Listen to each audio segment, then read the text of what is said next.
12ই রবিউল আউয়াল এই তারিখটা নিয়ে ইখতলাফ রয়েছে। সেটা আপনি জন্মদিন বলেন অথবা মৃত্যুদিন বলেন, সমস্ত ওলামা এই তারিখের উপরে একমত হতে পারেননি। জন্মের ক্ষেত্রেও একমত হতে পারেননি, আর মৃত্যুর ক্ষেত্রেও পারেননি। মৃত্যুর ক্ষেত্রে অনেকটাই কাছাকাছি, অধিকাংশদের মত 12ই রবিউল আউয়াল হয়েছে, তারা এটা মেনে নিয়েছেন। কিন্তু জন্ম 12ই রবিউল আউয়াল হয়েছে কিনা এই সম্পর্কে অধিকাংশ আলেম বলতেছে এটা সঠিক তথ্য নয়, কারণ ওটার সঠিক কত তারিখ ছিল এটা ইতিহাসে লেখা হয় নাই। তবে অনেকেই চেষ্টা করেছেন এই বিষয়ে, কিতাব লিখেছেন, চেষ্টা করেছেন উদ্ঘাটন করার, তাতে কয়েকটা তারিখ উঠে এসেছে। তার মধ্যে মাস পর্যন্ত পরিবর্তন হয়ে গেছে। কেউ মুহররম মাস বলেছেন, কেউ তো সফর বলেছেন, কেউ তো রমজান বলেছেন। আর এই ক্ষেত্রে অধিকাংশদের যে না, রবিউল আউয়াল মাসই ছিল। আর তারিখের ক্ষেত্রে কেউ বলেছেন 2 তারিখ, কেউ বলেছেন 9 তারিখ, কেউ বলেছেন 8 তারিখ, কিন্তু 12 তারিখ গুটি কয়েকজন বলেছেন। তার মধ্যে হাদিসের কিতাব যদি ঘাঁটি তাহলে দেখা যাবে মুস্তাদরাক সাহিহাইন লিল হাকিম, ইমাম হাকিমের একটা কিতাব আছে মুস্তাদরাক, তিনি একটা আসার এনেছেন এবং ওটাই শুআবুল ঈমান।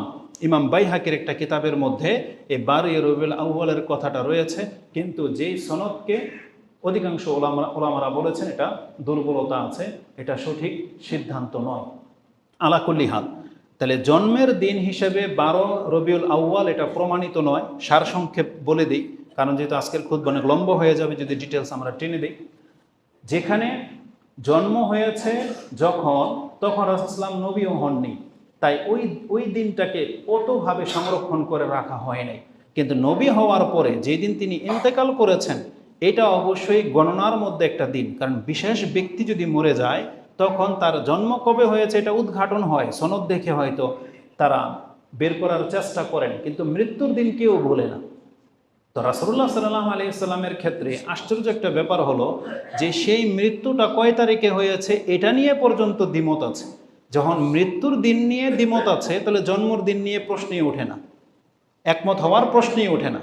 তো মৃত্যুর দিন সংক্রান্ত সময়ও আমরা দেখতে পাচ্ছি এখানেও বেশ কিছু আলেম 12ই রবিউল আউয়াল একমত হতে পারেননি। আপনার এই ইখতিলাফটা কত মারাত্মক এটা আপনি বুঝতে পারবেন কিসের ভিত্তিতে জানেন? যে কোনো মাসলা মাসাইল যখন আমরা বলি দেখবেন প্রসিদ্ধ কয়েকটা কিতাবের নাম অবশ্যই আসে। প্রথমে আসে আল্লাহর কালাম কোরআনের কথা, তারপর পরে আসে বুখারী, তারপরে আসে মুসলিম, তারপরে তিরমিজি, আবু দাউদ, নাসাই, ইবনে মাজাহ, না হলে মুসনাদে আহমদ, না হলে বাইহাকি, তারপর অন্য অন্য কিতাবের নাম আসে।